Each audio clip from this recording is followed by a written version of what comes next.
What's up sa inyo mga Lodi Cakes? Ngayong araw nga pala ay samahan nyo ulit kami na mag-deliver ng cake ni Katrina at ni Jairus. Sobrang sarap nga pala sa pakiramdam namin ni Katrina na may nag-order sa amin na ganito kagagandang event. Yung bang may mga nagtitiwala sa amin na magpagawa ng cake. Kaya naman nagpapasalamat kami sa Panginoon sa mga blessings at order na natatanggap namin. At syempre sa aming ding mga customer. Maraming salamat po.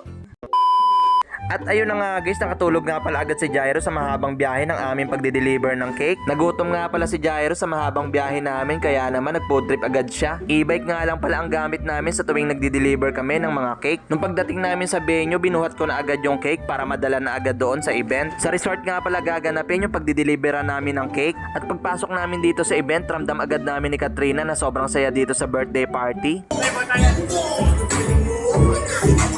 12 pieces cupcake nga pala ang in-order sa amin at 2 tire cake. Maraming salamat po sa pag-order sa amin ng cake, Ma'am Tony. At ayun na nga guys, kinabukasan nga pala ay nag-crave kami na kumain kami ng puto bongbong at bibingka. Kaya naman dumayo agad kami sa pinakamalayong bilihan ng puto bongbong dito sa amin, dito sa General Trias. Sobrang sarap nga pala ng puto bongbong dito at bibingka guys. Siguradong matatakam ka talaga dito habang nakikita mo silang gumagawa. Eto nga pala yung toppings nila sa ibabaw, itlog na pula. Sa mga nagtatanong nga pala, medyo malapit ito sa simbahan ng Malabon. Habang naghihintay kami sa mga order namin, pinapatawa naman ni Bella si Jairus. Grabe, sobrang saya dito ni Jairus, oh.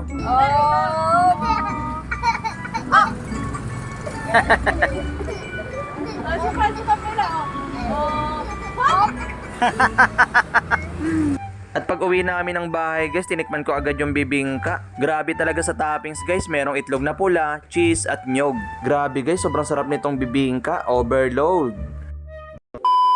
At ayun na nga guys, after ng ilang araw may umorder na naman sa amin ng panibagong cake. Sobrang ginagalingan pala lagi ni Katrina na gumawa ng cake para naman maging satisfied ang amin mga customer. Eto nga palang bulaklak, pwede nga pala tong kainin, edible siya. At ang nakakatuwa nga pala dito guys, meron nga palang 60 pieces na kasama na cupcake. Baptismal nga pala yung celebration ng may-ari ng cake na ito guys. Sa McDonald's nga pala ang venue ng celebration guys. Tara, samahan nyo kami mag-deliver. Let's go! At ayun na nga guys, sa tuwing magdi-deliver kami, hindi pwedeng mawawala yung pagtulog ni Jairus sa biyahe namin. Tingnan nyo naman, sarap na sarap sa pagtulog si Jairus, parang iniheli lang siya. At sa wakas guys, nandito na nga pala kami sa McDonald's, kung saan yung venue na i-deliver namin na cake. Mission accomplished na naman tayo guys, dahil safe namin na i-deliver yung cake at mga cupcake. Medyo maaga nga pala kami guys, kaya naman konti pa lang yung mga tao. Maraming salamat po sa pag-order ng cake, ma'am.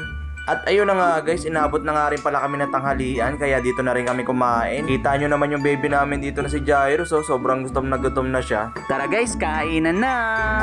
Sarap At ayun na nga guys, after natin na mag-deliver ng baptismal cake, dito naman tayo magdi-deliver ng cake sa 18th birthday celebration. Grabe guys, kita nyo naman, sobrang ganda ng setup nila dito. Simple Galaxy Team Cake nga pala ang in-order nila sa amin. Maraming salamat po sa pag-order ng cake. At ayun na nga guys, kinabukasan ay may nag-order na naman ulit sa amin ng cake. Dito nga pala namin i-deliver sa Gentry Doctors Hospital. Bali wala pa dito yung may-ari ng cake, kaya naman iiwan muna namin sa guard. At pagkatapos namin mag-deliver ng cake, dumiretso kami sa baking supply store para bumili ng mga gagamitin namin sa mga susunod pang cake. At ayun na nga guys, bali inabot na nga pala kami ng gutom, kaya naman bumili muna kami ng merienda. Nakakainin namin habang pauwi kami sa aming bahay. Hindi nyo nga pala namamalaya na sinayang ko na naman yung 3 minuto sa buhay nyo. Maraming salamat sa panonood. Made by Love Cakes. Bye-bye!